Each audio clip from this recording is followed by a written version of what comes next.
దీప్తి దాన్ తాత చెల్ల దాన్ దీప్తి దాన్ తల్లి బాబాయ్ బాబాయ్ బాబాయ్ దీది తాత తాత దీప్తి దాన్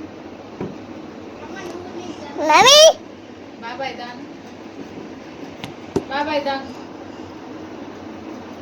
బాబాయ్ మమ్మీ దీప్తి దాన్ బాబాయ్ దీది బాబాయ్ దాన్ దీది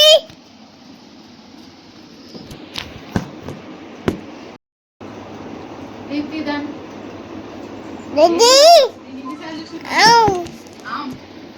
చెల్ల రమ్మని చెల్ల. చూశారు కదా ఫ్రెండ్స్, ఈ వీడియోలో నేను అన్బాక్సింగ్ చేస్తుంటే మా అన్నయ్య బాబు ఇలా క్యూట్గా వచ్చి మాట్లాడాడు. మీకు గనక ఈ వీడియో నచ్చినట్లయితే కంపల్సరీ సబ్స్క్రైబ్ చేయండి. అండ్ ఒకవేళ శారీ మీకు కావాలి అనుకుంటే కంపల్సరీ మీరు కామెంట్లో కామెంట్ చేయండి, I want this sari for just rupees 370 అని. అండ్ బాబు వీడియో మీకు నచ్చిందా? నచ్చితే లైక్ చేయండి. Thank you. Subscribe little hearts.